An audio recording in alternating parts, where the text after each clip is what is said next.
केंद्रीय मंत्री नारायण राणे यांचे चिरंजीव आणि माजी खासदार निलेश राणे यांच्या पुण्यातील आर डेक्कन मॉलमधील व्यावसायिक जागेचा कर न भरल्याने पुणे महानगरपालिकेनं मंगळवार दिनांक 27 रोजी त्या हॉटेलला सील ठोकला आहे. मालमत्ता थकबाकी प्रकरणी महापालिकेच्या अतिक्रमण विभागाने ही कारवाई केली आहे.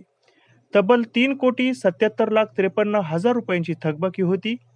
या बातमीचा आढावा घेतलाय आमचे प्रतिनिधी शिवम देवकर यांनी. पाहुयात.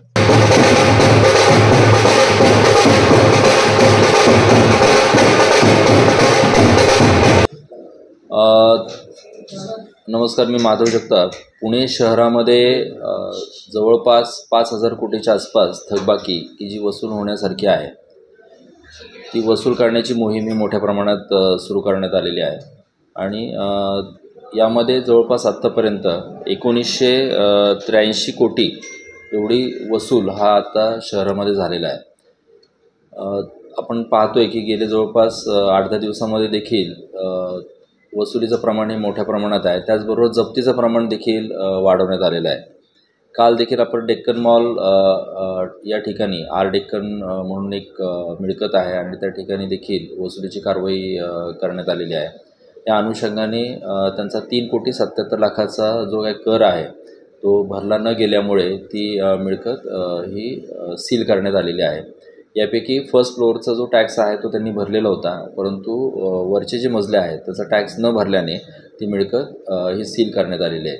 अशाच शहरामध्ये मोठ्या प्रमाणात मिळकती सील करण्याची कारवाई ही करण्यात आलेली आहे. सर, ही डेक्कनमध्ये जी कारवाई केली आहे ती नेमकी प्रॉपर्टी कोणाची आहे? डेक्कनमध्ये जी सील करण्यात आलेली प्रॉपर्टी ही SNS commercial premises private limited या कंपनीची ती मिळकत आहे. आपल्या नोटिसीमध्ये तिथं निलेश राणे यांचं सुद्धा नाव लिहिलेलं आहे. हां, प्रोप्रायटर म्हणून त्यांचं नाव आहे त्यामध्ये. त्यांना आधी नोटीस बजावलेली होती का आपण, किंवा त्यांचा काही रिप्लाय आलेला नाही असं काय? नोटीस यापूर्वी आपण बजावलेली आहे. अटकावणीची पण देखील नोटीस त्या ठिकाणी यापूर्वी देण्यात आलेली आहे.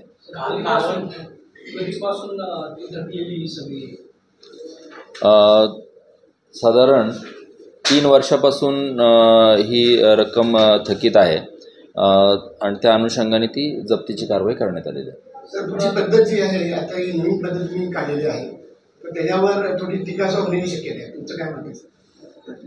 मला लक्षात आलं नाही काय टीका होण्याची शक्यता. ढोल वगैरे वाजवता वगैरे ना, अनकन्व्हेन्शनल पद्धत नाही. एक लक्षात घ्या यामध्ये की अनकन्व्हेन्शनल असं कुठलंच नाही आहे. म्हणजे आपण हे पूर्वी जरी पाहिलं असेल तर पूर्वीच्या काळात देखील अशाच प्रकारे वसुली ही गावागावांमध्ये देखील केली जायची. त्यामुळे अनकन्व्हेन्शनल कुठलाही विषय नाही आहे. हा पूर्ण नागरिकांशी रिलेटेड आहे.